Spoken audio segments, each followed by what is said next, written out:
I grew up with my nieces and nephews, and they were like my brothers and sisters because we weren't allowed to watch TV that much and we had to go outside and play. Then we'd let our imaginations run wild and we'd become kings or warriors, or the cows were monsters.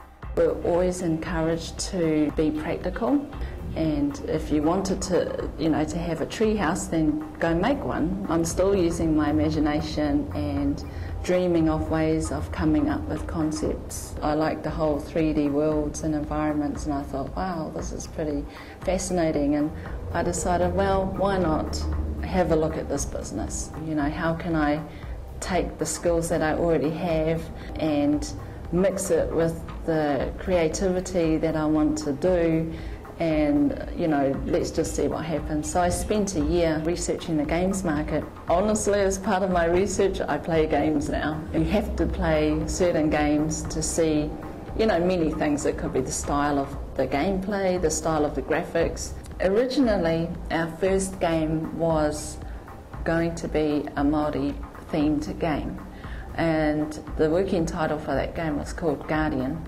and it featured a Māori woman heroine who was knowledgeable in her culture and weaponry and had a big storyline. I sort of learned early on, after I established Metia Interactive, that the Guardian game probably wasn't going to happen anytime soon. So I took a little step back and I thought, all right, let's look at a game we can do. And so that's when I thought up of the idea for Cube. Cube is basic geometry. Basically, all the world is made up of cubes, and what you have to do is roll a single cube around this massive platform and collect things along the way and get to the end while dodging bombs and traps.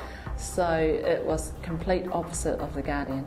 The Guardian was character-based, Cube is geometry-based. We were able to finish this game, develop it, and get it to market. It was released in the US, Europe, Japan and Australasia, including New Zealand. So that was our first big major achievement, was getting one game out there onto the market. It was a lot of market research, a lot of number crunching to see if what I was going to do was going to work. It was a lot of trying to find business, but if I wanted to get a game out there, I didn't have a choice. I had to go find the money. Being Māori is something that can be reflected in, concepts and ideas. It's something that we need to take control of ourselves. We have our own uniqueness about us. We have our culture, the way we do things, our own sense of humour. It comes back to this point of difference in trying to get your most creative, innovative ideas out there. One of the most important things about getting into business is having the confidence. That was one of my personal hurdles, was being more confident in myself. If you're passionate about it and it's something you really want to do and you're absolutely motivated to do it, then really there's nothing out there that can stop you. Is only yourself. I have to take a couple more of those little steps before I can get to the big one, but it's about patience as well, and things happen in good time. The passion to be successful, to see the success. I want to see that my hard work means something at the end of the day. I do love to go back to the coast. It's just the feeling you get when you start to drive around the hills and oh, I'm getting close.